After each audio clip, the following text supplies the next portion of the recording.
airsoft pistol, spring type.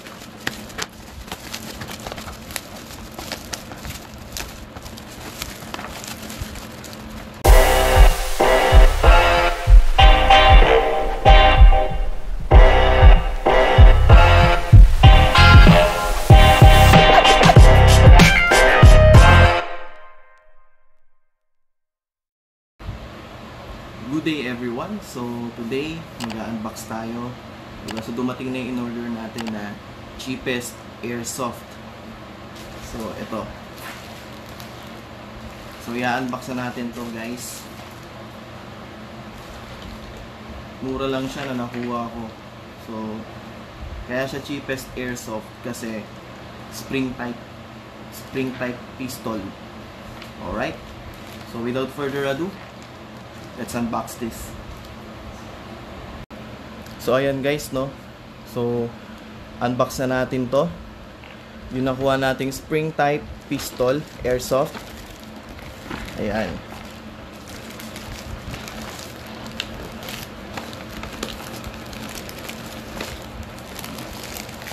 Mura lang siya guys. Nakuha ko lang siya ng nasa 1,420, 1,400. So mura-mura.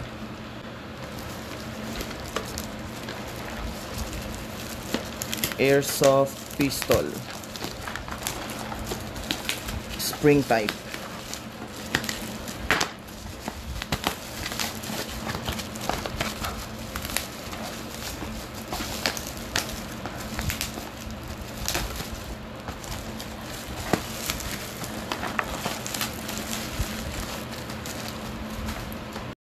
Yan. So K117D. So para siyang M92 na Beretta M9. So let's open this up. Ayan. So na-order ko siya kay Bataan Airsoft. So nagbigay pa sila ng sticker. So ito siya. Ayan. So mabigat din guys. Kasi metal din. So semi-metal. Ayan. And yung markings niya, ayan, so nabubura na. Okay lang yun. Ayoko naman ng markings na ito. So metal siya. Ito plastic. Yung trigger plastic. Diba? Itong hammer niya plastic. Itong safety hindi siya nagagalaw.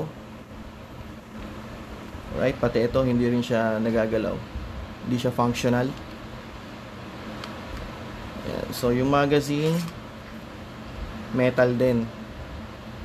So maliit siya compare sa gas blowback ng WE M92 kasi nilalagyan ng gas yun eh. Ito hindi. Spring type lang. Ayan.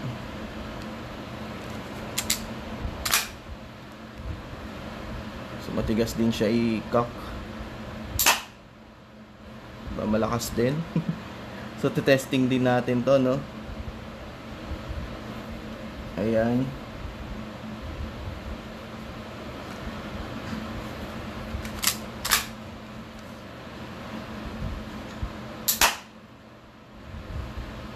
Alright, so guys, sa susunod na video siguro yung test fire niya. Okay, so ito is in-unbox lang din natin. Ayan, so mabigat din para din siyang tunay. Ayan. K117D. Ayan, so Beretta. Ayan. 1,420. Nakuha ko siya. Metal tong outer barrel niya, slide. Etong barrel niya is plastic.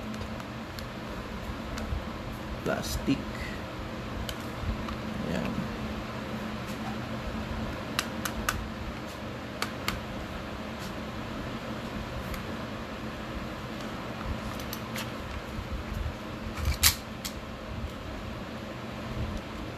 not functional.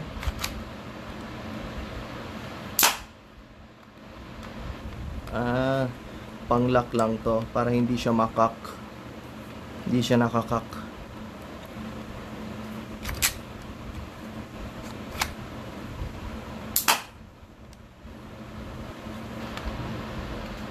Ayos na din. So yun.